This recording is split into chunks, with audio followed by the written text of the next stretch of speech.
லங்காஸ்ரீ நேயர்களுக்கு வணக்கம். Lankasri news inside Tamil நிகழ்ச்சியுடன் இன்றும் இணைந்திருக்கிறீர்கள். நேற்றைய நியூஸ் இன்சைட் தமிழ் நிகழ்ச்சியினூடாக நேற்று தொடக்கம் ஆரம்பிக்கப்பட்ட சுரேஷ் சலைவுக்காக ஆதரவாக உதய கம்மான்பில விமல் வீரவன்ச மற்றும் திலீப் ஜெயவீர இன்னமும் அந்த சத்தியாகிரக போராட்டம் இடம்பெறுகின்ற இடத்துக்கு வருகை தராவிட்டாலும் கூட பின்னணியில் அவர்களுடைய ஒத்துழைப்பு ஆதரவு பலமாக இருக்கின்றது. ஆனால் அதற்கு நல்ல ஒரு உதாரணம் தான் சுரேஷ் சலைவுக்காக செய்யப்பட்ட போதி பூஜாவை ஒரு விகாரையில் அந்த போதி பூஜாவில் பிரதானமாக அந்த ஆன்மீக வழிபாட்டை நடத்தியது பொதுபல சேனாவின் ஞானசார தேரர். அவர்தான் அந்த ஆன்மீக உரையை வழங்குகின்றார். இப்படியாப்பட்டவருடைய ஆன்மீக உரை என்ன? கேளுங்கள், கேட்டு பாருங்கள், நன்கு ஆசையாக இருக்கும். அப்படியான ஆன்மீக உரைகளாகவே ஞானசார தேரனுடைய ஆன்மீக உரையை அடுத்து தான் அவருக்கு ஆதரவாக அந்த போதி பூஜாவை இடம்பெற்றது. எது எப்படியோ நேற்று தான் ஆரம்பிக்கப்பட்ட அந்த சத்தியாகிரக போராட்டம் சம்பந்தமாக நிறைய விடயங்களை நேற்றைய காணொலியில் பேசியிருந்தோம். அதற்கு ஆதரவாக நிறைய பேர் கமெண்ட்ஸ் செய்திருந்தீர்கள். நிறைய பேர் என்னுடைய பாதுகாப்பு குறித்தும் கவனம் செலுத்தி நிறைய மெசேஜ்களை நீங்கள் போட்டிருக்கின்றீர்கள். நன்றி. உங்களுடைய ஆதரவுக்கும் உங்களுடைய அக்கறைக்கும் மிகுந்த நன்றி. நாங்கள் எங்களுடைய பாதுகாப்பையும் பெரிதாக கருத்தில் கொள்ளாமல் இந்த விடயங்களை சமூகமயப்படுத்துவதற்கு பிரதான காரணம் உண்மைகள் மக்கள் மத்தியில் கொண்டு போய் சேர்க்க வேண்டிய ஒரு மிக பெரும் கடமை எங்களுக்கு இருக்கின்றது. அதைத்தான் நாங்கள் செய்து கொண்டிருக்கின்றோம். அது எங்களுடைய முதற் கடமை. அதற்கேற்றாற்போல் நாங்கள் எங்களுடைய பாதுகாப்பை பெரிதாக சிந்திப்பதில்லை. அதற்கு தான் நாங்கள் சேவையில் ஈடுபட்டு கொண்டிருக்கின்றோம். பார்க்கலாம், ஒரு சில கமெண்ட்ஸுகளை நான் வாசித்துவிட்டு இன்றைய நிகழ்ச்சிக்குள் செல்ல தயாராக இருக்கின்றேன். நேற்று ஒரு பெண் பேசுகின்றார். நீங்களும் பார்த்திருப்பீர்கள். 300 பேர் இறந்ததை பெரிதாக பேசுகின்றீர்களே, எல்டிடி இயக்கத்தால் குத்து குத்தாக எத்தனையோ சிங்களவர்கள் கொல்லப்பட்டார்கள், ஏன் அதை பேசுகின்றீர்கள் இல்லை என்று. எப்படி ஒரு கேவலம் கெட்ட மனநிலைமை. அது சம்பந்தமாக பேசியிருந்த போது அது சம்பந்தமாகவும் சொல்லியிருக்கிறீர்கள். அவற்றை வாசிக்க முடியாது. நீங்கள் அந்த காணொளி கீழே சென்றால் உங்களுக்கு காணக்கூடியதாக இருக்கும். நல்ல கமெண்ட்ஸ்களை நாங்கள் பார்க்கலாம். சாலேவை வெளியில் விட்டால் திரும்ப நீதிமன்றம் செல்ல விட மாட்டார்கள், மிகவும் கவனிக்கப்பட வேண்டிய விடயம் என்று ஒருவர் குறிப்பிட்டிருக்கின்றார். Bro, I am with you. நன்றி. அதே போல இவர்களுக்கு பின்னால் ஒருபோதும் உண்மையான சிங்கள மக்கள் செல்ல மாட்டார்கள், அதுவும் உண்மைதான். அதுவும் பார்க்கக்கூடியதாக இருக்கிறது. சோசியல் மீடியாவில் இன்று இந்த விமல் வீரவன்ச உதய கம்மான்பிலனுடைய இந்த சத்தியாகிரக ஆர்ப்பாட்டம் சம்பந்தமாக, அந்த போராட்டம் சம்பந்தமாக அனைவரும் சிரிக்கும் விதமாகத்தான் அமைந்திருக்கின்றது. ஒரு கேலிக்கு எடுத்திருக்கிறார்கள், கேலிக்கூத்தாக மாறி இருக்கின்றது. அப்படியான அந்த சத்தியாகிரகத்துக்கு இன்றைய தினம் நாமல் ராஜபக்சவும் சென்றிருந்தார். அது சம்பந்தமாகவும் ஒரு விடயம் இருக்கின்றது பேசுவதற்கு. நாமல் ராஜபக்ச அங்கு சென்று கொடுத்த வாய்ஸ் கட் சம்பந்தமாகவும் நாங்கள் பேசலாம். அடுத்த கமெண்ட்ஸ் பார்க்கும்போது, புலிகளை ஒழிப்பதற்கு மூளையாக செயல்பட்டவர்கள் பொன்சேகாவும் கருணாவும் பிள்ளையானும் தான், இவ்விடயம் சிங்கள மக்களுக்கும் மறைக்கப்பட்டது என்று ஒருவர் ஒரு கமெண்ட்ஸ் பதிவு செய்திருக்கின்றார். அதே போல் எனிவே காட் சேவ் யூ என்று குறிப்பிடப்பட்டிருக்கிறார்கள். It started after Gotabaya got travel restrictions from the court. உண்மைதான். கோட்டாபே ராஜபக்சவுக்கு வெளிநாட்டு பயணத்தடை விதிக்கப்பட்டதிலிருந்து தான் இந்த பதற்றம், இந்த தடுமாற்றம், இந்த அமளி துமளிகள் எங்களுக்கு அதிகமாக காணக்கூடியதாக இருக்கிறது. அதே போல வி சப்போர்ட் மிஸ்டர் அனுர என்றும் அவருடைய ஆதரவை ஜனாதிபதிக்கு வழங்குவதாக ஒருவர் தெரிவித்திருக்கின்றார். இனவாதிகள் நால்வரையும் முதலில் இல்லாமல் ஒழித்து கட்டினால் மட்டும் இலங்கைக்கு நல்வாழ்வு கிடைக்கும். 1 கம்மான்பில, 2 விமல் வீரவன்ச, 3 சரத் வீரசேகர, 4 ஞானசார, அத்தோடு சாணி அடிபட்ட இனவாதி திலீப் இவர்களை முதலில் உள்ளே தள்ளி நல்ல முறையில் கவனிக்க வேண்டும். சாலைவின் சகாக்கள் இவ்வளவு துடிக்கின்றார்களே, எத்தனையோ தமிழ் முஸ்லிம் இளைஞர்களை எப்படியெல்லாம் சித்திரவதை படுத்தி இருப்பார்கள். சாலை சுரேஷ் சலை எத்தனையோ தமிழ் இளைஞர்களை சித்திரவதை செய்திருப்பான். தமிழர்களுக்கு இனத்துரோகம் செய்தவர்களை சும்மா கருமா சும்மா விடாது, எல்லோரும் அனுபவிப்பீர்கள் என்று ஒருவர் அவருடைய கருத்தையும் தெரிவித்திருக்கின்றார். ஒருவர் குறிப்பிட்டிருக்கின்றார், முடிந்தால் உடனடியாக கம்மன் பிளவை நடுவீதியில் தூக்கிலிடுங்கள் என்றும் குறிப்பிட்டிருக்கின்றார். அது நினைத்ததை போல முடியாதா? சட்ட ரீதியாக ஏதாவது அவ்வளவுக்கு அதிகமான அந்த குற்றத்தன்மையை பொறுத்து தான். ஆனால் எங்களுடைய நாட்டில் தூக்கு தண்டனை, அந்த தண்டனை இல்லை, இருந்தது, இப்பொழுது இல்லை. இருப்பினும் மரண தண்டனை, ஆயுள் தண்டனை தான் இருக்கின்றது. ஆனால் அந்த அளவுக்கு ஒரு பாரிய குற்றத்தை அவர்கள் செய்திருக்க வேண்டும், அதையும் குறிப்பிட்டாக வேண்டுமே. சுரேஷ் சலைவுக்கு கொடுக்கும் மரியாதை ஏன் ஃபீல்டு மார்ஷல் பொன்சேகாவுக்கு கொடுக்கப்படவில்லை? ஆம், அது இன்று சிங்கள மக்கள் மத்தியில் அதிகமாக பேசப்படுகின்ற ஒரு விடயம். சரத் பொன்சேகா கூட நேற்றைய தினம் ஒரு ஊடக சந்திப்பை நடத்தி இந்த விடயம் சம்பந்தமாக அவரும் பேசியிருந்தார். காரணம், அவர் தான் உண்மையாகவே அந்த நேரத்திலே இராணுவ தளபதியாக செயற்பட்டார். இது அவர்களுடைய சைடிலிருந்து நாங்கள் பேசினோமானால் உண்மையாகவே இராணுவ தளபதி சரத் பொன்சேகா. ஆனால் ராஜபக்சக்களுக்கு எதிராக பேசி ராஜபக்சவுக்கு எதிர்த்து தேர்தலில் அவரும் போட்டியிட்டார். ஜனாதிபதி தேர்தலில் 2010 ஜனாதிபதி தேர்தலில். அதன் காரணமாக அவர் தேச துரோகியாக சொல்லப்பட்டு கடைசியில் சிறையில் அடைக்கப்பட்டார். வெள்ளை ஜம்பர் அணிவிக்கப்பட்டு சிறைக்கு அனுப்பப்பட்டார். இந்த விடயம் இன்று வரை பல நாள் பேசப்படுகின்றது. ஏன் அன்று சரத் பொன்சேகாவுக்கு பேசாதவர்கள் இன்று வந்து சுரேஷ் சலைவுக்காக பேசுகிறார்கள்? இதிலே இருந்து தெரியவில்லையா இதன் பின்னணியில் இருக்கின்ற உண்மைத்தன்மை என்று பல சிங்களவர்களை கேள்வி கேட்டு வருகின்றார்கள். விசாரணை நடந்து கொண்டு இருக்கும் போது இப்படி குழப்புகின்ற அரசியல்வாதிகளை ஏன் கைது செய்யவில்லை? அனூர் அரசு ஏன் வேடிக்கை பார்க்கிறது? ஒரு பாடல் பாடியதற்காக தமிழர்களை கைது செய்யும் காவல்துறை இவர்களை ஏன் கைது செய்யவில்லை? இதுதானா எல்லோருக்கும் சமமான நீதி? இந்த இடத்தில் உண்மையாகவே நல்ல ஒரு கருத்து, அவருடைய மனதில் தோன்றிய ஒரு கருத்தினை அவர் பதிவு செய்திருக்கிற ஒரு நபர். இதற்கான ஒரு பதிலும் இருக்கின்றது.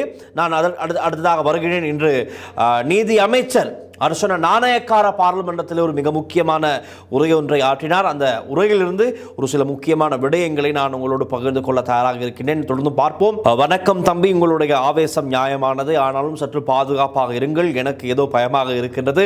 இந்த இனவாத காரியர்கள் எதை செய்யவும் தயங்க மாட்டார்கள்.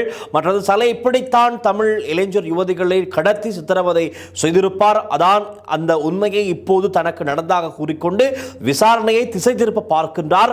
விடவே கூடாது. குற்றம் செய்ய அனைவரையும் தண்டிக்கப்படவே வேண்டும். மீண்டும் இந்த இனவாதிகள் இந்த நாட்டை கைப்பற்றி விடக்கூடாது. அனுர அரசு மிகவும் கவனமாக இருக்க வேண்டும் என்று ஒரு கருத்து இருக்கின்றது. வணக்கம் டில்ஷா, நலமா ஆரோக்கியம் மிக முக்கியம். உங்கள் பதிவை எதிர்பார்த்து இருக்கும் ஈழத்தமிழன் கணேஷ். நண்பா, இவங்க இருக்கும் வரை தமிழ் பேசும் மக்கள் நிம்மதியாக வாழ முடியாது. டில்ஷான், உங்கள் பாதுகாப்பு மிக முக்கியம். உண்மையை பேசுபவர்களுக்கு இலங்கையில் ஆயுள் குறைவு. பதிவுக்கு நன்றி என்பதைத்தான் அவர் குறிப்பிட்டிருக்கிறார். நன்றி, உங்களுடைய அக்கறைக்கு மிக நன்றி. டில்ஷான், அனுர அரசாங்கம் சரியில்லை, இனவாதம் பேசக்கூடாது என்று சொன்னார்கள். ஏன் இவர்கள் மீது பிடிஏ பாயாதா? பாட்டு படிக்கின்றவர்களை பிடிக்கின்றார்கள் என்றும் அந்த கருத்தில் இருக்கின்றது. நாம் சரி. அடுத்ததாக, நீதிமன்ற செயற்பாட்டுக்கு இடையூறு விளைவிக்கும் கும்பல்களுக்கு சட்ட நடவடிக்கை என்ற சட்டம் என்ன சொல்கிறது என்பதையும் கேட்டிருக்கிறீர்கள். அதற்கான பதில் நாளை தினம் கிடைக்கும். காரணம், நாளை 10ஆம் தேதி கொழும்பு கோட்டை நீதிமன்றத்திலே சுரேஷ் சலே சம்பந்தமான வழக்கு விசாரணைக்கு எடுத்துக் கொள்ளப்படவிருக்கிறது. இவருடைய நிலைமை குறித்து ஒரு நகர்வு பத்திரம் மூலமாக நீதிமன்றத்திலே கருத்து முன்வைக்கப்பட்டிருக்கிறது. அடுத்து என்ன நடக்கும்? மீண்டும் 90 நாட்கள் இவரை தொடர்ந்தும் பிடிஏவின் கீழ் தடுத்து வைத்து விசாரணை செய்வார்களா இல்லையா என்பது குறித்த மிக முக்கியமான தீர்மானமிக்க ஒரு முடிவு நாளை தினம் நீதிமன்றத்திலே சொல்லப்படும். நான் நீதிமன்றத்திற்கு சென்றே அந்த அப்டேட்டை நேரடியாக எடுத்துவிட்டு வரத்தான் தயாராக இருக்கின்றேன். அது சம்பந்தமாக நான் நாளை தினம் விரிவாக பேசலாம். டில்ஷான், உங்கள் பேச்சில் ஒரு உணர்ச்சிகரமான உண்மை இருக்கு. ரைட், நன்றி. Great job to expose current crisis but government and right நிறைய விடயங்கள் சொல்லப்பட்டிருக்கிறது. Should expedite the prosecution ex extremes, right, அது தொடர்பாக சொல்லப்பட்டிருக்கின்றது. It's all drama because Rajapaksa needs safe, need keep all criminal try Gampola Wimal Gammanpila Wimal என்று சொல்லப்பட்டிருக்கிறார்கள். இவங்க எல்லாத்தையும் பிடிச்சி உங்களுக்கு திணிச்சு விட்டு சுரேஷ் சலியோடு விசாரணை எடுக்க வேண்டியது தான். இவங்க எல்லாமே இந்த மக்களை குழப்பிவிட்டு இந்த விசாரணை நடக்க விடாமல் இந்த மாதிரி செய்து கொண்டு இருக்காங்க. இல்லை, இவனுங்க எல்லாம் இந்த உலகத்தை விட்டு போன பிறகு என்று ஒரு கமெண்ட் இருக்கின்றது. ரைட், அதை அதெல்லாம் எடுக்க தேவையில்லை. தரக்குறைவாக இருக்க விஷயங்கள் நாம் எடுக்க தேவையில்லை. டீசெண்டாக பொதுவாக நடுநிலையமாக இருக்கிறத மட்டும் நாங்கள் வாசிப்போம். ரைட். இன்னும் அனுர ஏன் இப்படியானவர்களை பிடித்து உள்ளே போடாமல் தாமதம் புரியல என்று ஒருத்தர் கேள்வி கேட்டிருக்கின்றார். Congratulations, Lankasri is doing excellent expose. Right, okay, நன்றி. கூல் டவுன் அருமையான விளக்கம் என்று சொல்லியிருக்கின்றீர்கள். Good, honest, bold, true reporting. Dilshan பாதுகாப்பாக இருக்கவும் என்று சொல்லியிருக்கிறீர்கள். அன்பு நண்பா, நீங்கள் சொல்வது எதையும் உண்மை சரியானால் நீங்கள் எதிலும் கவனமாக இருக்க வேண்டும். தயவு செய்து அன்பாக கேட்டுக்கொள்கின்றேன். நல்ல கருத்துக்களை வெளிப்படுத்தி மிக்க நன்றிகள். விமல் வீரவன்ச, கம்மன் பில, வீரசேகர மற்றும் ராஜபக்ஷக்களின் வாளுகளையும் அவர்களின் கபட வேடங்களையும் பணத்துக்காக பித்தலாட்டம் போடுபவர்களையும் மக்கள் முன் எடுத்து காட்டுங்கள் சகோதரரே. இப்படி எக்கச்சக்கமான கருத்துக்கள் இருக்கிறது. இன்னும் ஒரு கருத்து இருக்கிறது. வணக்கம், இந்த கூட்டத்திற்கு வந்தவர்கள் அனைவரும் சலுகைக்காக வரவில்லை. வந்தவர்கள் அனைவரும் பணத்துக்காகவும் சொத்து பார்சலிற்காகவும் காபோத்தல் சாராயத்திற்காகவும் தான் உண்மையில் சிங்கள சகோதர மக்கள் உணர்வார்கள். இலங்கையில் என்ன நடக்கின்றது, யார் ஊழல் செய்தது, அப்பாவி மக்களை கொன்றது மற்றும் 1958 இருந்து போரை யார் இதற்காக செய்கின்றார்கள் என்பதை மனசாட்சி உள்ள மக்கள் அறிவார்கள்.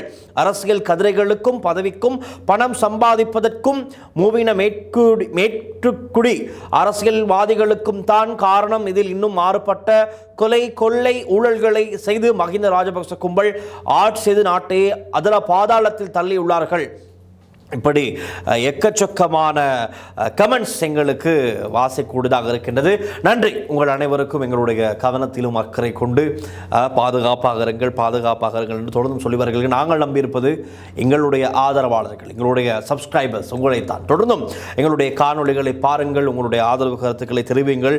அதே போல நாங்கள் நேரடியாக விடயத்துக்கு வரலாம். இன்றைய தினம் பார்லிமெண்டத்தில் நீதி அமைச்சர் அர்ச்சுனா நாணயக்கார குறிப்பிட்ட விடயம் சம்பந்தமாக பார்க்கலாம். அதில் தான் அவர் குறிப்பிடுகின்றார். இப்பொழுது ஒரே நாளிலே ஒரு அகப்பை சோறு, ராபுகரி, அதே போல கரப்பொத்தான், எலி, எல்லா கதைகளும் ஒரே நாளில் வருகிறது. காரணம் என்ன? கோட்டாபய ராஜபக்சவுக்கு எதிராக வெளிநாட்டு பயணத்தடை நீதிமன்றம் விதித்ததை அடுத்துதான் இவர்களுடைய இந்த பதற்றம் உருவாகி இருக்கின்றது. இந்த சூழலை இவர்கள் உருவாகி இருக்கின்றார்கள். அது சம்பந்தமாகத்தான் அவர் கருத்துரையாற்றியிருக்கிறார். அதை நாங்கள் இப்பொழுது பார்க்கலாம். අර කැබ් එකේ දාගෙන ආපු ෆයිල් ටික කො මාධ්‍යට පෙන්නපු ෆයිල් ටික කො ඒ වෙලාවේ ජනාධිපතිතුමා කිව්වා මාත් එක මේ පාර්ලිමේන්තුවේ කිව්වා පටන් ගන්නකොට කේන්ද්‍රී ගන්න එපා. ரைட், இப்பொழுதுதான் அவர் விடயத்திற்கு வருகின்றார். அதாவது அனுரகுமார திசாநாயக்க காண்பித்த ஃபைல்கள் எல்லாம் எங்கே? ஒரு கேபில் ஃபைல்கள் எல்லாம் ஏற்றிக்கொண்டு வந்தார்களே அப்பொழுது, அதாவது ஜனாதிபதி தேர்தலுக்கு முன்பதாக மக்களுக்கு வாக்குறுதி கொடுத்தார்களே, இந்த ஃபைல்கள் எல்லாம் கிளியர் செய்யப்படும் என்று சொன்னார்களே, எங்கே? இன்னும் ஏன் தாமதம்? அதே போல எதிர்க்கட்சியில் இருக்கின்ற முன்வரிசையில் அமர்ந்திருக்கின்ற எதிர்க்கட்சியை சேர்ந்தவர்களும் சொன்னார்கள், நீங்கள் எங்கே? சொல்லிக்கொண்டு தான் இருக்கின்றீர்கள், இன்னும் யாரையும் பிடிக்கவில்லையே, பிடியுங்கள், நாங்களும் இருக்கின்றோம் என்றெல்லாம் எதிர்க்கட்சியை சேர்ந்தவர்கள் குறிப்பிட்டார்கள். ஆனால் இன்னமும் எந்த விதமான வேலையும் நடக்கவில்லை என்பதைத்தான் சுட்டிக்காட்டி இருந்தார்கள். ஆனால் என்ன நடக்கின்ற தற்பொழுது இப்பொழுது உங்களுக்கு விளங்கும். நடப்பதை எல்லாம் அந்த வகையில் தான் சுரேஷ் சலே இப்பொழுது கைது செய்து உள்ளே தடுத்து வைத்து விசாரணைக்கு உட்படுத்தப்பட்டு வருகின்றார். இப்பொழுது அதற்கு எதிராக கிளம்பி இருக்கின்ற எதிர்ப்புகள் எப்படி என்று பாருங்கள். நீங்களே பார்த்து கொடுத்தான் இருக்கிறீர்கள் என்பதை பொறுத்த அவருடைய உரை ஆரம்பமாக தொடர்ந்தும் நாங்கள் கேட்போம். මීට කලින් ඒ මනුස්සයා දවස් 90ක් ඇතුළේ හිටියානේ. இந்த இடத்தில் தான் நீதி அமைச்சர் அர்ச்சுனா நாணயக்கார குறிப்பிடுகின்றார். விசாரணை அதிகாரிகள், அதுவும் சிஐடி விசாரணை விசேட விசாரணை அதிகாரிகள் சுரேஷ் சலே சம்பந்தப்பட்ட அந்த விசாரணைகளை மும்முரமாக நடத்தி கொண்டிருக்கிறார்கள். அது சம்பந்தமான காரணங்கள் நீதிமன்றத்தில் முன்னிலைப்படுத்துகிறார்கள். அது ஒரு பக்கமாக அந்த விசாரணைகள் நடந்து கொண்டுதான் இருக்கின்றது. இதற்கு எங்களுடைய தலையீடு எதுவும் நேரடியாக இல்லை. நாங்கள் எந்த விதமான தலையீடும் இதற்கு செய்யவில்லை. ரைட், எங்களுடைய தலையீடு இல்லாமல் நாங்கள் எதற்கும் இதில் இன்வால்வ் ஆகாமல் விசாரணை அதிகாரிகள் இதை சரியாக செய்து கொண்டிருக்கிறார்கள்.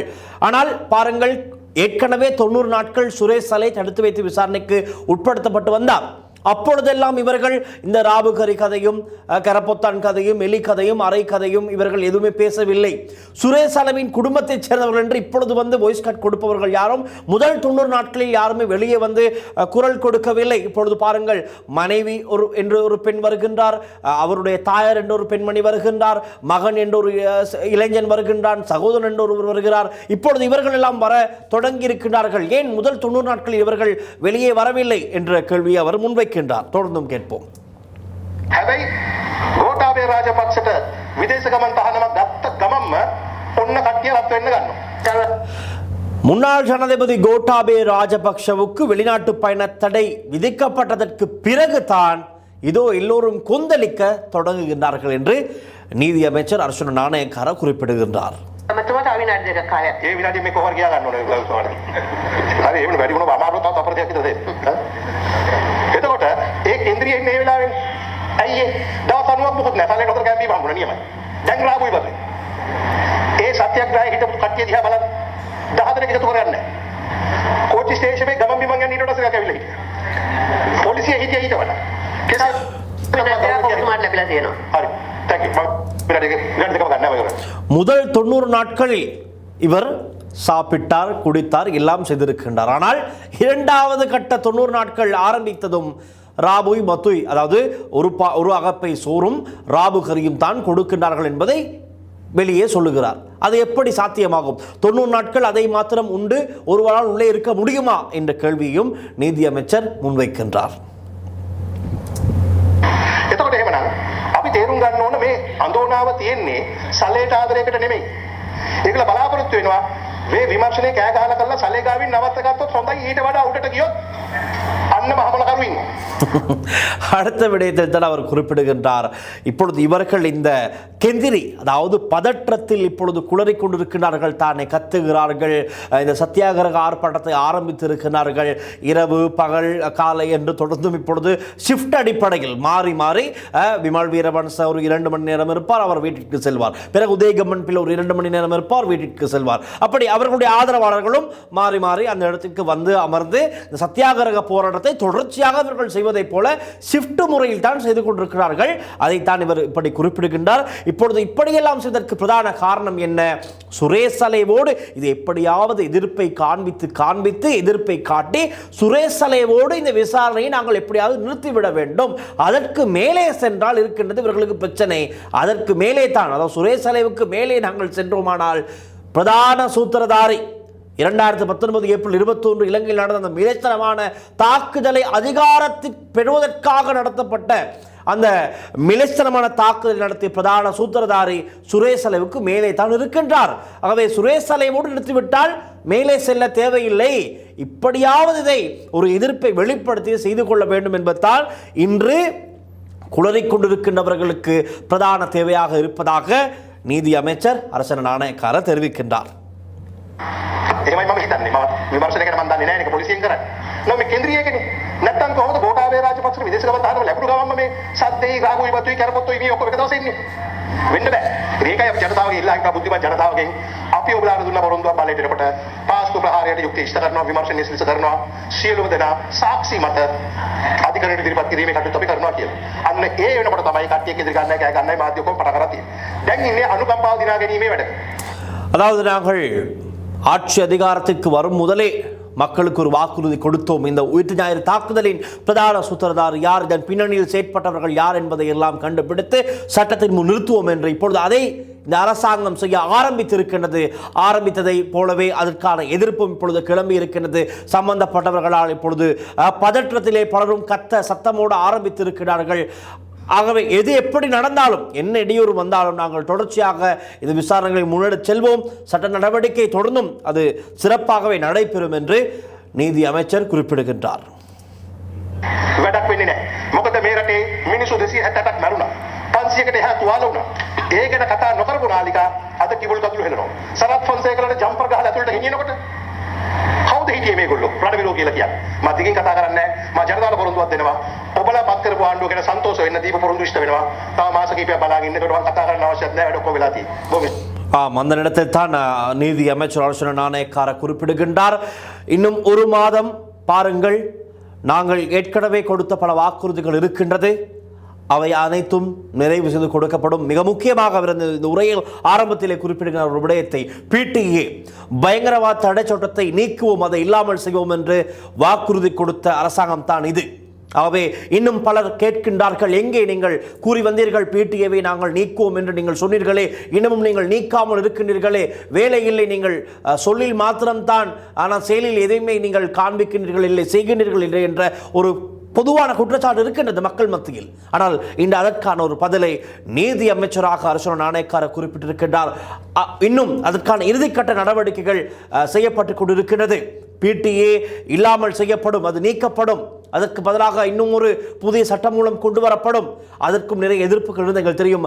ராஜ்குமார், ராஜீவ்காந்த் உட்பட அறகலைய காலகட்டத்திலே முன்னணியில் செயற்பட்ட அந்த அறகலைய போராட்டக்காரர்கள் அவர்கள் நீதி அமைச்சர் அரசு நாணயக்காரவை சென்று சந்தித்து அந்த PTAவில் இருக்கின்ற பிரச்சனைகள், PSTAவில் இருக்கின்ற பிரச்சனைகள் எல்லாம் சுட்டி காட்டினார்கள். அதற்கு பிறகு அது பரிசீலனை செய்து ஒரு புதிய வடிவத்திலே ஒரு சட்டம் மூலம் கொண்டு வரப்படும் என்று அரசு நாணயக்காரர் இதற்கு முன்பதாக குறிப்பிட்டிருந்தார். ஆகவே அவர் இன்றும் குறிப்பிடுகின்றார், இன்னும் ஒரு மாதத்திலே பாருங்கள், நான் பேசுவதற்கு எதுவும் இருக்காது, நீங்கள் எதிர்பார்த்த, நாங்கள் கொடுத்த எல்லா வாக்குறுதிகளும் நிறைவேறும், நீங்கள் எதிர்பார்த்த எல்லாமே நடந்திருக்கும் என்று ஒரு உறுதிமொழியை அவர் வழங்குகின்றார். செய்யாவிட்டால் மீண்டும் அடுத்த மாதம், அந்த ஒரு மாதம் முடிவிலே நாங்களும் கேள்வி கேட்க வேண்டும். அது எங்களுடைய கடமை. மக்கள் கொடுத்த வாக்குறுதியை உடனடியாக நிறைவேற்ற வேண்டியது அரசின் கடமை. அதை இவர்கள் செய்யாத பட்சத்தில், அவர்கள் தாமதப்படுத்துவார்கள், கேள்வி கேட்க வேண்டியது எங்களுடையதும் மக்களுடையதும் கடமை. ஆகவே இன்று அந்த உறுதிமொழி அவர் கொடுத்திருக்கிறார். அவளோடு எதிர்பார்க்கின்றோம், PTA நீக்கப்படுமா இல்லையா என்பது குறித்து பலரும் எதிர்பார்த்திருக்கிறார்கள். அதற்கான பதிலையும் நாங்கள் விழித்துக் கொண்டு காத்திருக்கின்றோம். அதே போலத்தான் அதற்கடுத்தாக நாமல் ராஜபக்ச ஒரு விடயத்தை குறிப்பிட்டிருந்தார். இன்று பார்லிமெண்டத்தில் அவர் உரையாற்றும் போது அவர் குறிப்பிடுகின்றார். அதை கேட்டுவிட்டு வரலாம்.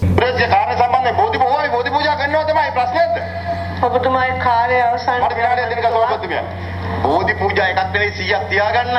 හැබැයි මතක තියාගන්න 278ක් ඕගොල්ලෝ බලය වෙනුවෙන් ඒ ඝාතනය කරපු අසරණ වෙච්ච ඒ පිරිස් ඒව දිහා බලන් ඉන්නවා කියන එකත් නාමල් රාජපක්ෂ හොඳට මතක තියාගන්න. ஆம், அந்த இடத்தில் தான் நாமல் ராஜபக்ச எழுந்து உரையாற்றும் போது குறிப்பிடுகின்றார், சுரேஷ் சலைவுக்கு ஆதரவாக நாங்கள் போதி பூஜை நடத்துவோம் தான், ஏன் உங்களுக்கு பிரச்சனையா என்று ஒரு கேள்வி கேட்கிறார். இதே போலத்தான் அன்று ஒரு மேடையிலும் ஆம் பிள்ளையானை நாங்கள் சந்தித்தோம் தான், ஏன் பிரச்சனையா என்று கேட்டார். அதே அந்த ஸ்டைலிலே இன்றைய தினம் பார்லிமெண்டத்திலும் அவர் அந்த கேள்வியை கேட்கின்றார். ஆம் பிரச்சனை தான் என்று தான் மக்கள் குறிப்பிடுகிறார்கள். காரணம், 250க்கும் மேற்பட்டோர் மிளைச்சத்தனமான அந்த பயங்கரவாத தாக்குதலில் உயிரிழந்தார்கள். அநியாயமாக அப்பாவி மக்கள் உயிரிழந்தார்கள். தமிழ், சிங்கள பலர் இவ்வாறு உயிரிழந்தார்கள். அதற்கு நீதி கேட்டு இன்றும் அந்த மக்கள் போராட்டத்திலே இருக்கின்றார்கள். ஏன், எதற்காக இது செய்யப்பட்டது என்பது குறித்து தெரியாமலே உயிரிழந்தவர்கள் தான் அவர்கள். அவருடைய மரணத்திற்கு நீதி கேட்டு இன்று வரை அவர்களுடைய உறவினர்கள் போராடி கொண்டிருக்கின்றார்கள். அப்படி இருக்கும்போது அவர்களுக்கு ஆதரவாக பேசாமல், அவர்களுக்கு அந்த அன்று உயிர் நீத்தவர்களுக்கு ஒரு மெழுகுவர்த்தியாவது பத்த வைக்காத இவர்கள் என்ன சொல்கிறார்கள், இந்த பிரதான தாக்குதல், அதாவது ஈஸ்டர் அட்டாக்கின் சூழ்ச்சிக்காரர்கள் என்று சொல்லப்படுகின்ற சுரேஷ் சலை ஒரு சந்தேக நபர், நீதிமன்றத்தில் இன்னும் சொல்லவில்லை, ஆனாலும் இந்த விசாரணைகளின் அடிப்படையில் எல்லோரும் சொல்வது என்ன, சுரேஷ் சலை, ஏன் மேலதிக சொலிசிட்டர் ஜெனரல் திலீப் பீரிஸ் அவர்கள் நீதிமன்றத்தில் குறிப்பிடுகின்றார், ஈஸ்டர் அட்டாக்கின் பிரதான சூத்திரதாரி சுரேஷ் சலை தான், ஆனால் இவரை இயக்கியது இன்னும் ஒரு தரப்பு இருக்கின்றது, அவர்களையும் நாங்கள் சட்டத்தின் முன் நிறுத்துவோம் என்று திலீப் பீரிஸ் அவர்கள் நீதிமன்றத்திலே குறிப்பிட்டார். அப்படி இருக்கும் போது அப்படியானவர்களுக்கு ஆதரவாக நாமல் ராஜபக்ச இந்த இடத்திலே பேசியிருக்கின்றார். ரைட், என்ன கூறுகிறார், ஆம் சுரேஷ் சலைவுக்காக நாங்கள் போதை பூஜை நடத்துவோம் தான், என்ன உங்களுக்கு பிரச்சனையா? பிரச்சனை அன்று உயிர் நீத்தவர்களின் உறவினர்களுக்கு இருக்கின்றது. அவர்கள் அவர்களுடைய உறவினர்களை இழந்து இன்று வரை தவித்துக் கொண்டிருக்கின்றார்கள். ஒவ்வொரு வருடமும் ஏப்ரல் 21ஆம் தேதி அழுது கண்ணீர் வடித்து இறைவனிடம் பிரார்த்திக்கின்றார்கள், ஐயோ கடவுளே, என்னுடைய உறவு, என்னுடைய மகன், என்னுடைய மகள், என்னுடைய கணவர், என்னுடைய பெற்றோர், இப்படி யாரோ ஒருவரை இழந்த உறவுகள் கண்ணீர் வடிய கதறி அழுகிறார்கள், நீதி கேட்கின்றார்கள், போராடுகிறார்கள். ஆனால் அவர்களை எல்லாம் மறந்துவிட்டு அந்த நேற்று அந்த பெண் ஒன்று பேசியிருந்தது. 300 பேர் இருந்ததை பற்றி பேசுகிறீர்கள், இத்தனையோ பேர் யுத்தத்தால் எல்டிடியால் கொல்லப்பட்டார்கள், அவர்களை பற்றி பேசுகிறார். அதே மனநிலை தான் இதுவும், மாறுபட்டதல்ல. இவர்கள் எல்லாம் அந்த பெண்ணுடைய மனநிலையும் நாமல் ராஜபக்சனுடைய மனநிலையும் ஒன்றாகத்தான் இருக்கிறது. கிட்டத்தட்ட ஒரு மாதிரி தான் இருக்கின்றது. பெரிதாக வேறுபாடு இல்லை. தெரியவில்லை, தெரிந்தால் நீங்கள் குறிப்பிடுங்கள். ஆகவே இவரும் குறிப்பிடுகின்றார், ஆம், சுரேஷ் சலே யுத்த வீரர், எங்களுக்கு 30 வருட கால யுத்தத்தை நிறைவு கொண்டு வர பிரதானமாக செயற்பட்ட சுரேஷ் சலே இன்று கொடுமைப்படுத்தப்படுகின்றார், சித்திரவதைக்குட்படுத்தப்படுகின்றார். ஆனால் இவருக்கு பிரச்சனை இப்ராஹிம் நானா அவருக்கு எதிராக எந்தவிதமான நடவடிக்கையும் எடுக்கவில்லை. இப்ராஹிம் நானா வெளியே நான் தொடர்ந்து சொல்கிறேன், இப்ராஹிம் அதாவது ஜேவிபியினுடைய தேசிய பட்டியலில் பேர் குறிப்பிடப்பட்ட இப்ராஹிம் தெபட்டகோட ஒரு வியாபாரி, அவருடைய 2 மகன்மாரும் தான் இந்த பயங்கரவாத தாக்குதல் குழுவில் இருந்த பிரதான 2 தற்கொலை குண்டுதாரிகள். 2 பேரும் உயிரிழந்தார்கள், அவருடைய மனைவிமாரும் உயிரிழந்தார்கள். தெபட்டகோட வீட்டில் இடம்பெற்ற தாக்குதலில், அதாவது தற்கொலை அவர்கள் வெடிக்க செய்து கொண்டு உயிரிழந்தார்கள். இப்ராஹிம் வெளியே இருந்தால், வெளியே இருந்து பதற்றத்திலே வெளியே ஓடி வந்தார். அந்த காட்சிகளை நாங்கள் அன்றைய தினம் பார்த்தோம். அவை இப்ராஹிம் கைது செய்யப்பட்டு பிணையில் விடுவிக்கப்பட்டது கோட்டாபய ராஜபக்சனுடைய ஆட்சி காலத்தில். நாமல் ராஜபக்ச அந்த காலத்தில் ஏன் கேள்வி கேட்கவில்லை? சரத் வீரசேகர் உட்பட அவர்கள் பொதுமக்கள் பாதுகாப்பு அமைச்சர், போலீஸ் பொறுப்பான அமைச்சராக இருந்தார்கள். அப்போது அந்த காலகட்டத்திலே ஏன் இப்ராஹிம் பிணையில் விடுவிக்கப்பட்டமைக்கு எதிர்ப்பு தெரிவிக்கவில்லை? ஏன் கேள்வி கேட்கவில்லை? ஒரு பெரிய பிரச்சனை இருக்கின்றது. அன்றே கேள்வி கேட்டு இப்ராஹிமை உள்ளே தூக்கி போட்டிருந்தால், கைது செய்திருந்தால், இன்று இவர்கள் பேச தேவையில்லை தானே. அன்று அமைதியாக இருந்துவிட்டு இன்று இப்படியாக குளறி கொண்டிருக்கிறார்கள். அது ஒரு பாரிய கேள்வியை எழுப்பியிருக்கின்றது. சோசியல் மீடியாவில் சிங்கள மக்கள் இந்த கேள்விகளை கேட்கின்றார்கள், சிங்களத்திலே கேட்கின்றார்கள். அன்று அமைதியாக இருந்துவிட்டு இன்று என்னடாப்பா எல்லாம் கத்திக் கொண்டிருக்கின்றீர்கள், பயமா பதற்றமா? கோட்டாபய ராஜபக்சகளை காப்பாற்ற ஏன் இது துடித்துடித்துக் கொண்டிருக்கிறீர்கள் என்று கேட்கின்றார்கள். அதே போலதான் நாமல் ராஜபக்ச இன்றைய தினம் சத்தியாகிரக போராட்ட அந்த இடம் நடந்து கொண்டிருக்கிற இடத்துக்கு சென்று நாமல் ராஜபக்ச அதே போல ஒரு கருத்தை தான் முன்வைக்கின்றார். ஆகவே இவருடைய மனநிலையில் எந்த விதமான மாற்றமும் இல்லை. உயிர் நீத்த உறவுகளுக்காக குரல் கொடுக்க இவர்கள் எல்லாம் முன்வர மாட்டார்கள், முன்வரவும் இல்லை. ஆனால் இந்த தாக்குதலின் பின்னணியில் செயற்பட்ட, ஆனால் தெரிந்தும் தெரியாததை போல இருந்த இவர்களுக்கு ஆதரவாக குரல் கொடுத்து கொண்டிருக்கிறார்கள். என்ன நடக்கும்? அரசு நாணயக்கார சொன்னதைப் போல அடுத்தடுத்த அதிரடி நடவடிக்கைகள் நடக்குமா? கோட்டாபய ராஜபக்ச கைது செய்யப்படுவாரா இல்லையா என்பது குறித்து அவதானித்துக் கொண்டு தான் இருக்கின்றோம். இன்று காலையிலேயே இந்த சத்தியாகிரக போராட்டத்திற்கு நடுவே வந்த ஒருவர், கோட்டாபய ராஜபக்ச 2 நாட்களில் கைது செய்யப்படுவார், பார்க்கலாம் அப்பொழுது என்று அங்கு அமர்ந்திருந்தவர்களுக்கு சவால் விடுத்து சென்றிருக்கின்றார். அவர்களுக்கும் அந்த ஆர்ப்பாட்டத்தில் ஈடுபட்டவர்களுக்கும் ஒரு வாய் தர்க்கம் ஏற்பட்டது. பார்ப்போம் என்ன நடக்கும் என்று அவர் சவால் விட்டு சென்றார். அந்த இளைஞர் யார் என்று தெரியவில்லை. இப்படி 2-3 தடவை ஒரு அமைதியின்மை அந்த இடத்திலே இடம்பெற்றது. இந்த சத்தியாகிரக போராட்டம் நடக்கின்ற இடத்திலே பல செய்திகள் பதிவாகி வருகின்றது. The District Court of Kaduvela today issued an enjoining order against former MP Vimal Veeravansa following an application filed by Ailis PLC, அதாவது ஒரு தனியார் நிறுவனத்தினுடைய வழக்கு சம்பந்தமாக விமல் வீரவன்சவுக்கு எதிரான ஒரு நடவடிக்கை, ஒரு உத்தரவு பிறப்பிக்கப்பட்டிருக்கிறது. இப்படித்தான் அது நடக்கும். இவற்றுக்கெல்லாம் அந்த பயத்தில், அச்சத்தில் தான் இந்த வழக்குகள் எல்லாம் அடுத்தடுத்து வரவிருப்பதனால், சரி எப்படியாவது இந்த சுரேஷ் சலையை வைத்தாவது நாங்கள் கவராகி விடுவோம், இதிலும் தப்பிப்போம், அப்படித்தானே நாளைய தினம் நாங்கள் எங்களுக்கு ஏதாவது நடந்தால் எங்களுக்கு ஆதரவாக குரல் கொடுக்க ஒரு 10 பேராவது வருவார்கள் என்ற ஒரு எதிர்பார்ப்பு தான் இவர்களுக்கு. பார்க்கலாம், பொறுத்திருந்து இவர்களுடைய செயற்பாடுகள் எப்படி தொடரப் போகின்றது என்று. நான் நினைக்கிறேன் நேற்றைய தினத்தை விட இன்று மாலை சத்தியாகிரக போராட்டத்திற்கு சற்ற நபர்கள் சேர்ந்திருந்தார்கள் அதிகமாக. ஒரு அளவு கணிசமான அளவு எங்களுக்கு ஒரு தொகையை காணக்கூடியதாக இருந்தது. இன்று இரவு என்ன நடக்கும், நாளை தினம் என்ன நடக்கும் என்பதை அவதானித்து பார்த்து கொண்டிருப்போம். ஆனால் இன்று நடந்த அமைச்சரவை தீர்மானங்களை அறிவிக்கின்ற ஊடக சந்திப்பிலே அமைச்சர் நளின தயதேச குறிப்பிடுகின்றார், இப்படி இவர்கள் கத்திக் கொண்டிருக்கிறார்கள், வாய்ஸ் கட்டுகள் கொடுக்கிறார்கள், எதிர்ப்பினை தெரிவிக்கிறார்கள் என்று அவர்களை பார்த்து கொண்டுதான் எங்களுக்கு முன்னோக்கி செல்ல முடியாது.